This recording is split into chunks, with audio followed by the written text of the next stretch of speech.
This is the story of my early season Mount Whitney hike on May 23rd of 2025. Making it to the summit and back in a single day with 70 to 80% of the trail still covered in snow. Just days before this, rescues were made for several hikers on their way up to the summit as well. On this Mount Whitney video, I'm going to show all the videos that myself and fellow hikers took along the way up, along with some pictures, and just narrated as we go along. And if you haven't hit the subscribe button yet, go ahead and hit that subscribe button below, and you can join us on all of our upcoming adventures as well. So let's go ahead and start on this adventure, and we're going to start by going on the 395 north. So driving up the 395 took about 4 to 5 hours going to Lone Pine. I did make a couple stops here and there, but overall just a pretty simple drive.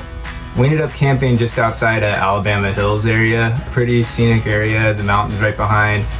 We were at Hogback Creek, and these are actually some pictures that my buddy Chris took, where you could see just the whole campsite area that we're at, just super remote, and the sky just lit up that night while we were trying to get some rest before starting our hike in the middle of the night. So we woke up at around 12:30 a.m., started on the trail at around 2:30 or so.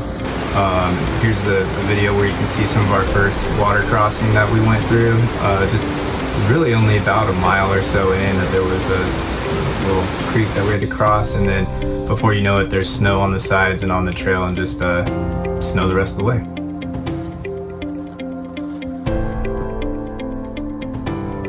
So this next video just shows the view that we had of the sunrise coming up while we were near Mirror Lake. Like you could see, it was just rising up over the east over Owens Valley, and just kind of lit up the whole hillside and the mountains right there. Just super beautiful. Really enjoyed it. We kind of took a minute to take some pictures and just enjoy the view right there.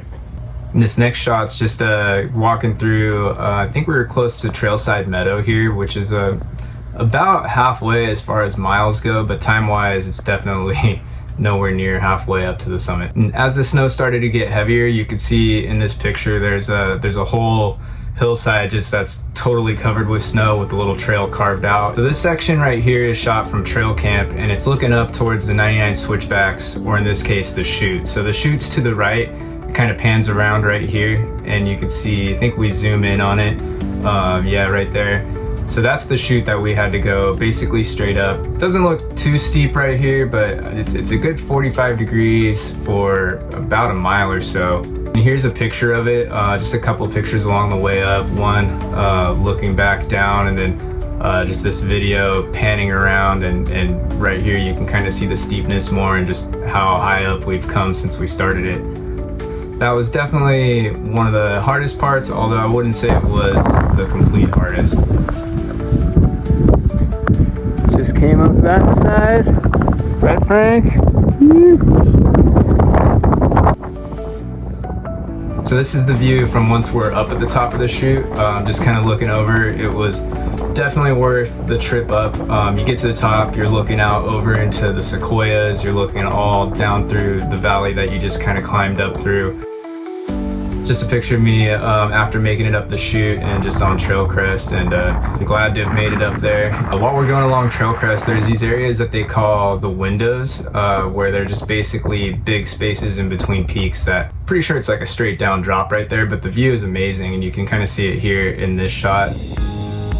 This here is just showing us going up, I would say the final ascent to the summit itself, and this whole portion was just completely covered in snow. There's no trail. You're basically just following footprints from other people. This right here, we're up at the top. We finally made it. I want to say that we arrived there at 2 o'clock.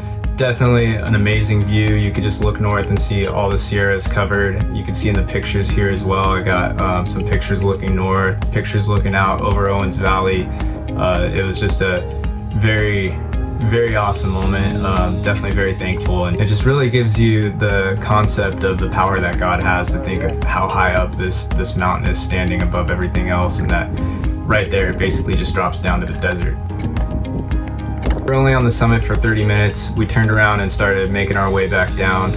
Down's always faster, that's the good news, but it still took us a good 8 hours more to get back to the trailhead. I don't really have any videos or pictures of it. Honestly, we were just kind of wanting to get down and be done. We did lose the trail.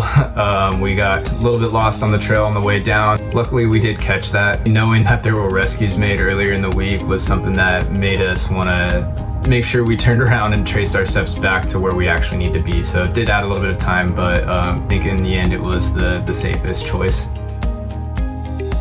Well, I want to thank you guys for watching this, and go ahead and hit that subscribe button if you haven't already. We'd love to take you along on all of our future adventures as well. Hope to see you guys out there soon. Go ahead and leave a comment below if you got any questions, and join us on our next adventure.